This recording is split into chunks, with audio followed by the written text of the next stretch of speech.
चलो हम आपको इंग्लिश के पेपर के एनालिसिस के बारे में बताते हैं और ये बताते हैं कि पेपर आता कैसा है।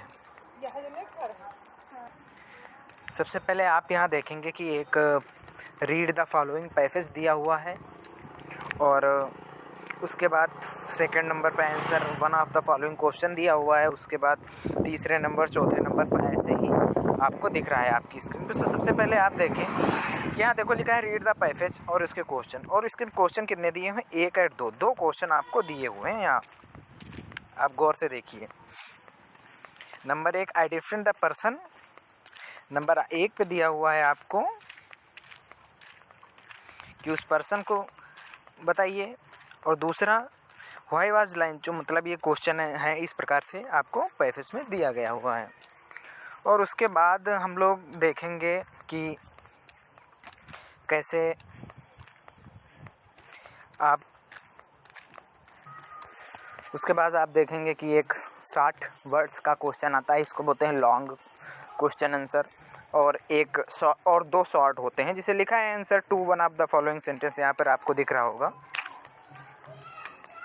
ये वाला answer two of the following sentences ये। और नीचे हम लोग देखेंगे कि एक 4 नंबर पर list A and list B, मतलब मिलान के क्वेश्चन होते हैं जिसको हमें मिलाना होता है। और इसी तरीके से ये हो गया आपका मिलान वाले। और उसके बाद 5 नंबर पर यहाँ हम देखेंगे, ये जो 5 नंबर लिखा है read the following lines of poetry and answer the questions given below it. मतलब ये हमें एक पोएट्री का एक पोएम का पार्ट दे रखा है 4-3 लाइंस का, और उसमें मुझे क्या करना है, उसके क्वेश्चंस हमें छांट के इसमें लिखने हैं। और है छठे पे एक सेंट्रल आइडिया निकली है, द फाउंटेन है, द विलेज सॉन्ग, इसमें से किसी एक की मुझे सेंट्रल आइडिया लिख देनी है। और उसके बाद अथवा right 4 lines from one of your poems given the your text book.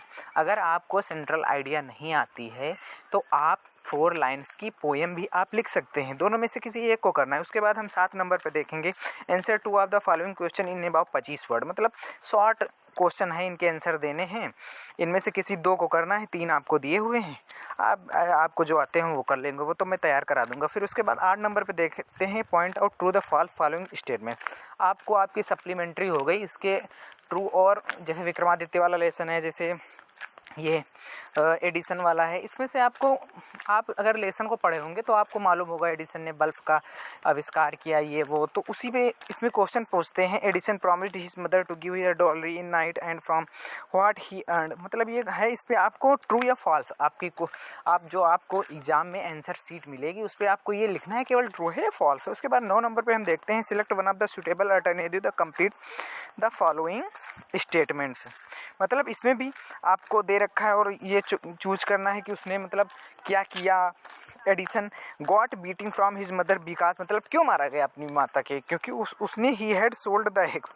और उसके बाद हम the presidents of America invented to, इसके आंसर देने हैं। फिर द किंग कुड सिन, ये मतलब अल्टरनेटिव हैं क्वेश्चंस, इनमें आपको 4 ऑप्शन दिए गए, उसमें से किसी एक ऑप्शन सही है। उसके बाद हम आ जाते हैं पार्ट बी पे। जो सेक्शन बी है ये ग्रामेटिकली का पार्ट होता है सेक्शन बी, और इसमें हम लोग क्या करते हैं, देखते हैं कि पेपर में क्या क्या आता है, उसी के अकॉर्डिंग हमें पढ़ना है, और जो एग्जाम में पूछा जाएगा वही पढ़ेंगे, ना कि फालतू की चीज़ें। तो देखते हैं, सबसे पहले लिखा है do as indicated against each one of the following statements. लिखना है चेंज इन रीऑर्डिंग करना है। सबसे पहले लिख रहा है फ्रॉम अ करेक्ट रीऑर्डिंग, मतलब ये सेंटेंस जो है ये उल्टा सीधा लिखा हो। जैसे देयर वाज अ किंग लिखा होता है ना सेंटेंस की, एक राजा था, देयर वाज अ किंग, तो इस लिख देंगे आ वाज देयर किंग, मतलब उल्टा सीधा लिख देंगे, आगे के वर्ड को पीछे, पीछे वर्ड को आगे। तो keeps fit as regularly exercise physical है, इसको हम लोगों को सही ऑर्डर में रीऑर्डर में करना है। फिर उसके बाद लिखा है सेकंड बी वाला देखेंगे हैव दे हेल्प्ड यू, लिखा है हैव दे हेल्प्ड यू। लिखा है चेंज इनटू पैसिव वॉइस, आपको पैसिव वॉइस पढ़ाया जाएगा, उसमें आपको कवर करा दिया जाएगा कि एक्टिव एंड पैसिव वॉइस कैसे किया जाता है। फिर उसके बाद सी नंबर देखेंगे my father said to me don't waste your time, इसको चेंज इनटू इनडायरेक्ट स्पीच।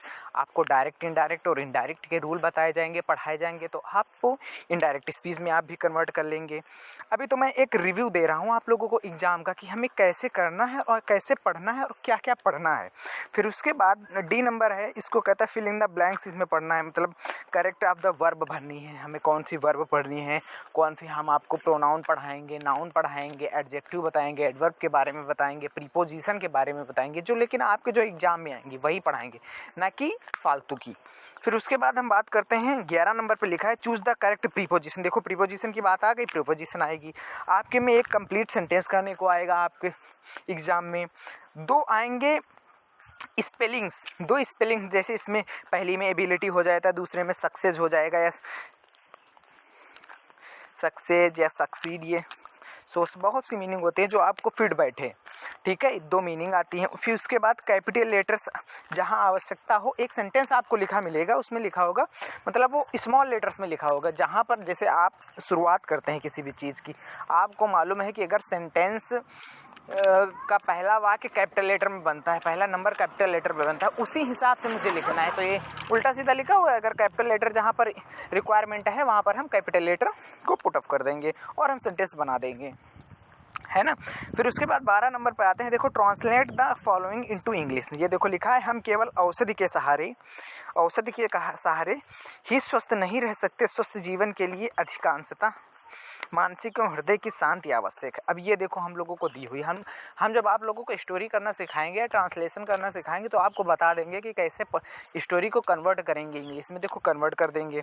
फिर उसके बाद देखो लिखा है 13 नंबर पर डू नॉट, मतलब एक एप्लीकेशन दी हुई है, एप्लीकेशन करो, या एप्लीकेशन नहीं ली है तो आप लेटर कर दो। फिर उसके बाद आपको ये लास्ट में जो 14 नंबर है, ये एक अनसीज पैसेज है। 14 नंबर का जो है ये एक अनसीज पैसेज दे रखा है आपके एग्जाम में, उसको आपको करना है,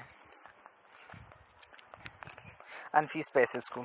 तो आप अनसीज पैसेज को भी कर लेंगे आई होप। फिर उसके बाद ये देखो हम अनसीज पैसेज को आपको दिखा दे रहे हैं, ये आपका पैसेज है, read the following passage carefully and question. और इसमें भी देखो लास्ट में नीचे देखो क्वेश्चन दे रखे हैं, उसको हमें करना है। ये देखो क्वेश्चन दे रखे हैं, यही क्वेश्चंस हमें बताने हैं। ये देखो है ना passage, answer and the question. Ours was a family of members and we had a large business, my grandfather was an able man and looked after it himself. So ये आपका हो गया पैसेज, ये आपका एक रिव्यू हो गया। इससे हमें पैसेज छाट के क्वेश्चन आंसर छाट के निकले हैं। इस तरीके से हम इंग्लिश का सिलेबस और इंग्लिश के बारे में जानकारी कवर कर चुके हैं। ऐसे ही चैनल पर बने रहिए, आप लोगों को जानकारी दी जाएगी और अच्छे से बेहतर पढ़ाया जाएगा। ज़्यादा से ज़्यादा शेयर करें। ओके।